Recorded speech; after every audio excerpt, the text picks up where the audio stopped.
Tragedia in laguna nella notte al Lido di Venezia. Nello scontro tra due imbarcazioni a perdere la vita 2 amici pescatori, feriti ma non in modo grave 4 ragazzi a bordo dell'altra barca. E ancora una tragedia nella laguna sud di Venezia. Un'imbarcazione forse a causa di un'onda si ribalta, muore un 66enne, ferita altre 4 persone. Il dramma nell'oasi WWF di Valle Averto. Un 44enne di Stra è morto stanotte in un incidente nel Padovano ed altri 2 veneziani sono rimasti gravemente feriti in altri 2 schianti lungo la Romea e Piancavallo. L'interbellanza del Movimento 5 Stelle con Comune a Venezia contro il sindaco Brugnaro e Pentastellati chiedono che fine hanno fatto gli 80.000 euro donati alla città da zucchero dopo i concerti in piazza San Marco. Questa mattina nel Duomo di San Dona di Piave i funerali di Luciano Miotto, l'imprenditore morto durante un'immersione a Jesolo. Una folla commossa ha partecipato alle esequie.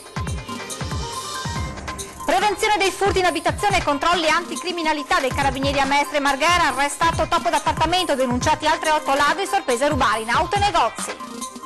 Traffico intenso per le partenze per le vacanze, traffico intenso con code rallentamenti in A4 allo snodo di Padova in direzione Trieste. I titoli dell'edizione veneziana dei telegiornali di Antenna 3, buonasera e ben ritrovati. Apriamo con la cronaca e con la tragedia che si è consumata la scorsa notte in laguna al Lido di Venezia. Nello scontro tra 2 imbarcazioni hanno perso la vita 2 pescatori, amici, feriti ma non in modo grave i 4 ragazzi che si trovavano nell'altra barca. Era notte fonda quando l'impatto tra i 2 barchini è stato violentissimo. Lo scontro è avvenuto al Lido, in località San Nicoletto, ieri sera, poco dopo le 23:30. Ad avere la peggio i 2 pescatori 69enni di Castello, Renzo Rossi e Natalino Gavagnin, a bordo di una delle 2 imbarcazioni. Si tratta di una collisione tra 2 unità da diporto, piccole unità da diporto, del tipo motoscafo e del tipo cosiddetto cofano, un barchino.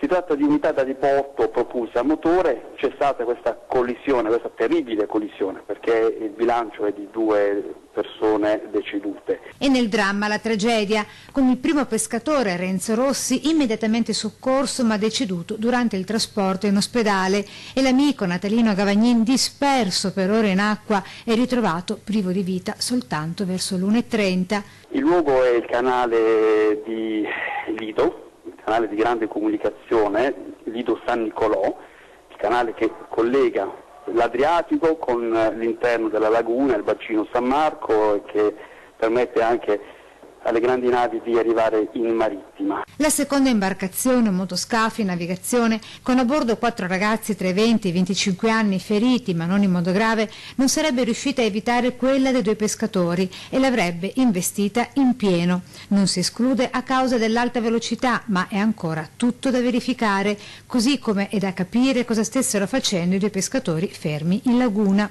È oggetto dell'indagine cosa stavano facendo, e transitavano, una delle 2 o tutte e 2 erano ferme. La dinamica della collisione è in corso di studio, indagine, per cui sono dati che verranno poi individuati, confermati, valutati. Cordoglio alle famiglie delle vittime da parte del presidente del Veneto, Luca Zaia, che richiama a regole e controlli più severi per la navigazione in laguna. Condoglianze espresse anche dal primo cittadino Luigi Brugnaro.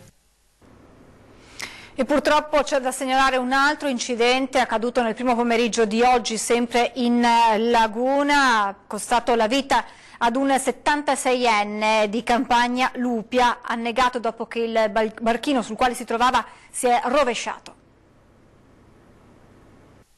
Una gita in barca con il nipote e 3 amici si è trasformata in tragedia per un 76enne di Campagna Lupia. Nel primo pomeriggio di oggi in Laguna Sud, nell'area di Valle Averto, sono in 5 in un barchino e navigano nel caldo pomeriggio. La zona è molto affollata. La piccola imbarcazione a scafo piatto è omologata per 2-3 persone al massimo. All'improvviso, probabilmente a causa di un'onda provocata da un altro natante, il barchino sovraccarico si è capovolto. Tutti e 5 gli occupanti sono finiti in acqua. acqua. Ad avere la peggio il proprietario dell'imbarcazione, 76enne con difficoltà respiratorie. L'anziano non ce l'ha fatta. I primi a soccorrere i naufraghi sono stati altri diportisti. 4 sono stati tratti in salvo, praticamente illesi. L'anziano è annegato. Sul posto sono intervenuti i sanitari del 118, i vigili del fuoco ed i carabinieri che conducono le indagini sull'ennesima tragedia in laguna. Un uomo residente a Stra ha perso la vita in un incidente accaduto la scorsa notte a Loreggio, in provincia di Padova. Ha perso la vita in un tragico incidente stradale questa notte a Loreggia, un 44enne che stava percorrendo via Carpane attorno alla mezzanotte. La vittima si chiamava Mauro Levorato ed era residente a Stra.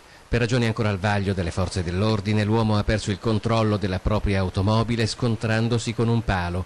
L'impatto ha ribaltato la macchina che è finita nel fossato che corre parallelo alla strada. Il 44enne è stato estratto dai vigili del fuoco per essere trasportato d'urgenza in ospedale. Le sue condizioni erano apparse da subito molto serie. L'automobilista è espirato durante il percorso per le gravissime ferite riportate. Grave incidente oggi pomeriggio lungo la strada che da Piancavallo conduce ad Aviano. Siamo in provincia di Pordenone. Per cause al vaglio dei Carabinieri di Sacile un uomo residente nel Veneziano all'altezza di un tornante in discesa ha perso il controllo della propria motocicletta scivolando per molti metri lungo la carreggiata. Sul posto sono arrivati i sanitari del SUEM che hanno stabilizzato il ferito, poi trasportato all'ospedale di Pordenone. L'uomo ha riportato un trauma toracico e contusioni multiple, ma non sarebbe in pericolo di vita. E un'altra persona è rimasta gravemente ferita questa mattina per un incidente accaduto lungo la Romea all'altezza di Valli di Chioggia, coinvolti nello scontro un furgone e una moto. Il tratto della statale 309 è stato temporaneamente chiuso in entrambe le direzioni al chilometro 94 e 700, successivamente riaperto con senso unico alternato. Inevitabili le ripercussioni al traffico con lunghe code e forti rallentamenti. Dopo il blitz di Mestre, ecco dove a Jesolo si è spostata la filiera della droga e della prostituzione sempre in mano ai nigeriani. Questa è la denuncia di una 24enne africana del posto. A Jesolo succede che di sera ci sono tanti africani, ragazze giovani da sotto il 23, 24, 25, fanno la prostituzione di là e anche soprattutto i ragazzi spacciano la droga. Parla con rabbia Benedetta, questa ragazza nigeriana di 24 anni, nata e cresciuta a Jesolo, è talmente amareggiata che quando inizia la registrazione di questa intervista comincia vistosamente a balbettare, mentre a telecamere spente parla normalmente. Racconta come la banda dei nigeriani da Mestre, insieme ad altri africani dediti allo spaccio, si sia spostata lungo il litorale. Ecco dove. A Piazza Brescia, tipo verso Piazza Massini, a Casoland, a quel posto lì. Ma chi sono gli spacciatori che erano qui a Mestre, qui in via Trento e si sono spostati lì? Ma arrivano da diverse zone. Ma arrivano da Padova, arrivano da Vicenza, arrivano anche da Venezia a Mestre. I controlli della polizia ci sono, dice, ma non bastano e lei, poiché di colore è nigeriana, ora è penalizzata anche sotto l'aspetto lavorativo, conclude. Perché gli africani hanno rovinato tutto a Jesolo. Ha riportato una sospetta lesione alla colonna cervicale. Un uomo che questo pomeriggio intorno alle 14 si è tuffato da un pontile al Cavallino. Il ferito è stato soccorso dai sanitari del SUEM e trasportato con l'elicottero all'ospedale di Mestre. Interpellanza dei pentastellati in comune contro il sindaco Luigi Brugnaro, pesante l'accusa. Si chiede dove siano finiti gli 80.000 euro donati da Zucchero alla città di Venezia dopo i suoi concerti di inizio luglio in piazza San Marco. Abbiamo scoperto con un accesso agli atti che questa presunta donazione fatta dall'artista Zucchero in realtà non c'è. Non c'è nessuna donazione e quindi innanzitutto abbiamo scoperto che il sindaco ha mentito alla città, ha mentito alla stampa nel dire anche dopo il concerto che c'era questa donazione. La donazione L'accusa è di quelle pesanti. La donazione di 80.000 euro che Zucchero avrebbe ceduto alla città di Venezia sarebbe stata oggetto di un articolato giro di conti comunali, per i quali a tutti gli effetti la comunità non ne usufruirebbe in alcun modo, sia in soldoni che in spiccioli, così a detta del consigliere comunale Pentastellato. La donazione era in realtà si è trasformata in 60.000 euro di corrispettivo a Vela. Vela ha seguito l'organizzazione dell'evento e in questi 60.000 euro prende una sua parte di prezzo, diciamo, per la prestazione, per tutte le autorizzazioni trovate, ma questi 60.000 comprendono anche la COSAP, cioè l'occupazione di suolo pubblico, 7.000 metri quadri della piazza San Marco occupata per 8 giorni. Tutto questo è compreso nei 60.000 e ancora l'imposta pubblicitaria, il canone degli impianti pubblicitari. Vela dà in concessione 20 impianti pubblicitari negli imbarcaderi alla società. Tutto questo è compreso. E non finisce qui. Dall'acquisizione degli atti risulterebbero inoltre, per le 2 date del concerto di Zucchero, staccati 200 biglietti gratuiti per politici, dirigenti, assessori e consiglieri comunali tutti, per un totale di 22.000 euro. Quindi tutta gente che poteva benissimo comprarsi il biglietto da sola. Ma di fatto Zucchero questi soldi comunque li ha dati come donazione? Ma certo, Zucchero nell'intenzione voleva fare una donazione, questo è scritto nella proposta della ditta privata che ha seguito Zucchero e il concerto. Accuse cui certo seguiranno giustificazioni e nuovi contrattacchi. Si sono svolti questa mattina nel Duomo di San Donà di Piave i funerali di Luciano Miotto, l'imprenditore scomparso martedì in mare al largo di Jesolo. Il 59enne che viveva a San Donà e che era a capo di un'azienda cessato nel Trevigiano era scomparso al largo di Cortellazzo sabato 28 luglio durante un'immersione. Erano subito iniziate le ricerche, proseguite fino a martedì pomeriggio con il drammatico epilogo e il recupero del corpo nelle acque al largo di Jesolo. Una folla commossa stamane ha dato l'addio a Miotto. Presenti nel Duomo, oltre ai familiari e agli amici, anche i dipendenti dell'Imesa di Cessalto, l'azienda di Miotto, e a loro che si è rivolto verso il termine della cerimonia il fratello di Luciano Miotto con un messaggio dall'altare rassicurando tutti sul futuro dell'azienda. E adesso ci fermiamo per qualche minuto di pubblicità, a tra poco.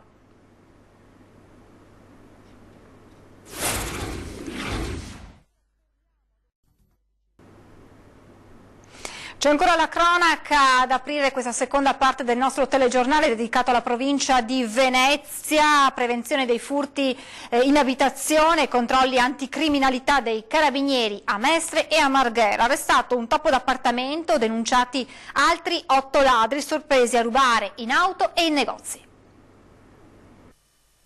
Controlli anticriminalità a Mestre e Marghera, arrestato topo d'appartamento e denunciati altri 8 ladri. In manette venerdì scorso, dopo essere stato pizzicato dai carabinieri in flagranza di furto, Rabei Sami, tunisino di 31 anni, già noto alle forze dell'ordine, sorpreso mentre stava effettuando un furto in abitazione in via della Rinascita a Marghera.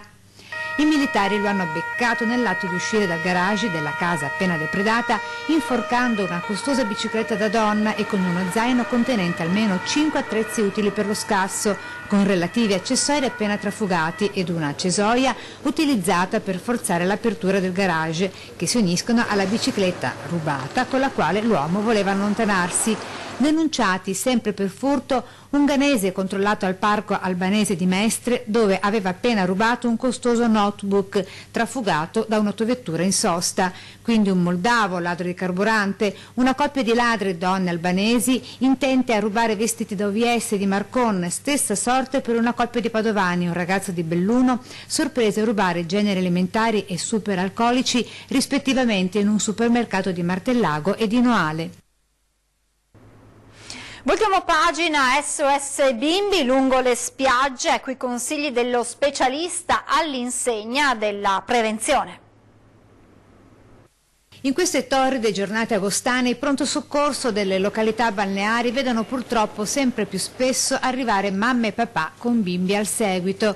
Ecco quando spiaggia, sole e caldo non fanno bene ai piccini. Di seguito i consigli dello specialista. Non portare i bambini durante le ore più calde in spiaggia per evitare il colpo di calore, specialmente nelle giornate umide, quando la sudorazione non funziona e la temperatura del corpo può innalzarsi a valori pericolosi per il bambino, può dare convulsioni, può dare addirittura dei fenomeni di paralisi. Prevenzione e attenzione massima anche per quanto attiene alla balneazione. Basta un attimo di distrazione, un attimo fatale. I bimbi devono sempre essere attenzionati, puntualizza dal suo osservatorio il medico. Non lasciare mai che i bambini vadano al bagno da soli, ma sempre ci deve essere la supervisione di un adulto. Non fidarsi nemmeno del fratellino più grande, perché purtroppo è successo anche questo. Quindi prevenire, mai fare il bagno durante la digestione, perché un blocco della digestione, come si sa, può provocare dei disturbi sino alla perdita di coscienza,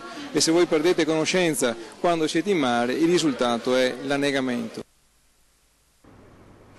Primo esodo d'agosto e traffico molto intenso sulle autostrade del Veneto e su tutte le principali direttrici verso le località di vacanza della regione. Code e rallentamenti a fisarmonica, soprattutto in A4 all'altezza dello snodo di Padova e poi in direzione Trieste, sia nel tratto veneto che in quello friulano. 7 chilometri di coda registrati nel pomeriggio a Trieste Lisert, lunghe code anche a San Donà di Piave. Autovie Venete ha attivato il bypass dalla A4 verso la A34 Villes Gorizia per sdoppiare il traffico e alleggerire la A4 nel tratto Villes Trieste. Per i mezzi pesanti è vietata la circolazione in autostrada oggi fino alle 22 e domani dalle 7 alle 22.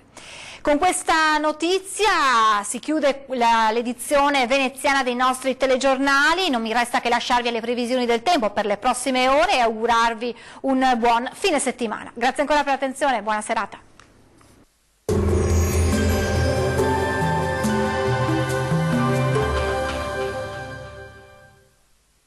Ben ritrovati al meteo. Domenica in compagnia del bel tempo sul Triveneto, ma anche con qualche temporale. Vediamo dove.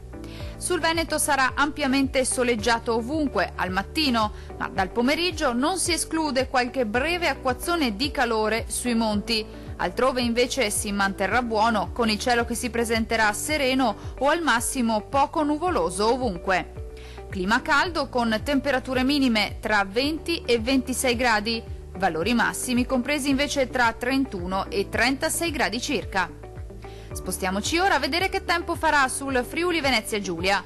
Poche novità anche sulla nostra regione, il tempo sarà in prevalenza asciutto e stabile, con ampio soleggiamento al mattino, poi qualche rovescio sulle Alpi, ma generalmente di breve durata. Temperature minime comprese tra 21 e 23 gradi, valori massimi oscillanti invece tra 33 e 36 gradi circa. Infine la situazione meteorologica del Trentino Alto Adige. Prosegue il bel tempo un po' su tutta la nostra regione, con ampio soleggiamento ovunque, specie al mattino. Qualche temporale, tuttavia, sarà possibile al pomeriggio sui settori alpini di confine. Temperature minime tra 19 e 20 gradi, valori massimi compresi invece tra 33 e 36 gradi circa. Per ora dal meteo è tutto, arrivederci al prossimo aggiornamento.